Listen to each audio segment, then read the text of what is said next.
Whenever you see this crop of Manchester United players coming out to speak glowingly of a manager that are just coming to the team, just understand that that manager is beginning to do things that to buy their loyalty and their love. And that is what we noticed with Michael Carrick when he came to Manchester United and became their interim boss. They all came out to speak glowingly of Michael Carrick, and subsequently we now started finding out that Michael Carrick had actually cut down their training section, give them more time to go and rest and visit families and all of that. That became a problem for me, because I said it that there is a thin line between freedom and indiscipline. And what we are seeing with Manchester United players right now in the recent times is indiscipline. Ruben Amorim structured a training pattern that would give these players the aggression that is needed in the Premier League, the pace that is needed in the Premier League, and the agility that is needed in the Premier League. We know that in the Premier League, your stamina has to be up there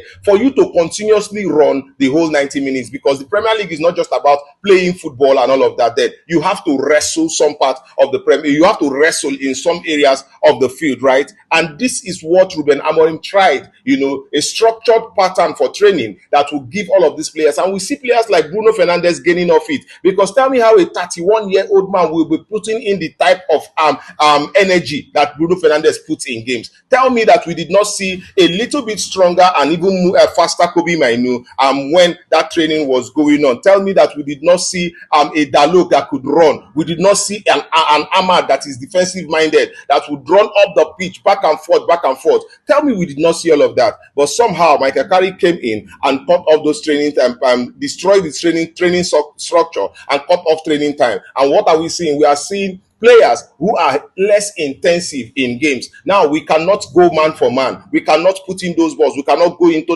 those tackles. Why? Because the players are beginning to lack in intensity. And this is one thing that, no matter how you say it, this is some of the things we gained with Ruben Amorim, right? Aside from the players that we bought, under his era, aside from the structure at which we scouted for players in his era, there are a lot of things Ruben Amorim, I'm going to say that Ruben Amorim got right in his era that Michael Carrick would have to, leverage on, continue in that pattern, because you don't come in to destroy something that you see that is improving player performance. Yes, a lot of the players improved. Look at Casemiro. At 34, Casemiro was still putting in 100 for Manchester United. This tells you the mindset that Ruben Amorim was creating with the Manchester United players. Now, fast forward to the fact that the result was not working. One thing I'm going to say here is this. Erik ten Hag actually made Manchester United bad, because he set us 10 years backward. He sold most of our prospects, yes, very academic prospects, and we all know that in the Premier League, you actually should be having at least 2-3 academy players in your match day squad, whether they're on bench or whether they start. At least in your starting 11, there should be an academy graduate in there, right? This is what Erik ten Hag tried to deny us in his era by selling the likes of Pelestri, sold out like a lot of players, including Carreras, yes, that's playing for Real Madrid now. This is something that I thought that Erik ten Hag set us 10 years backward. We are going to struggle, to get back to that position where we can actually promote a youth team player into the first team and do it subsequently, right? But then, if we look at Manchester United now, and we want to follow a pattern, we want to follow a sustainability pattern, where we are actually going to build a team and get that team to start up participating in Europe as well as in the Premier League. Exactly like what Mikel Arteta did with with Arsenal, something that this guy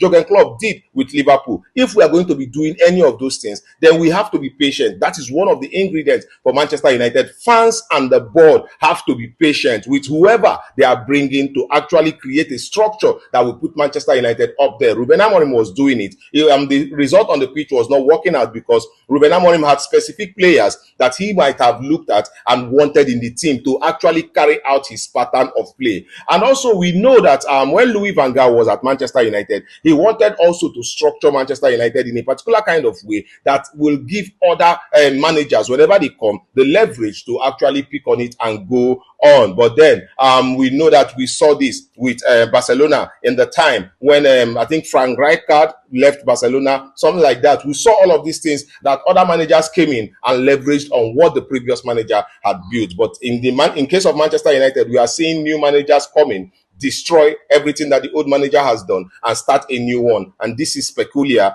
to Nigeria government. Yes, but then one thing I want to say is this: if we are going to build a team that will compete in Europe, compete in the Premier League and on all other fronts, Manchester United fan base have to be patient. That is one. That is the most cocoa of it. We have to be patient, and we need to also support whatever manager this board actually gets him to bring. I'll tell you about the managers that this board is actually looking at. Most of these managers that you see out there mentioning by blogs and all of that, many of them, Manchester United board, they even look at them. The likes of Tuchel, the likes of Enrique, none of them they look at. They are actually narrowing down to specific kind of managers, and subsequently they are going to pick a coach. But for now, I just want to state it clearly that for Manchester United to actually be that team like Arsenal that we constantly give their 100%, constantly compete on all fronts, we need patience and we need structure at the club. I'll see you again in my next video. My name is Elder.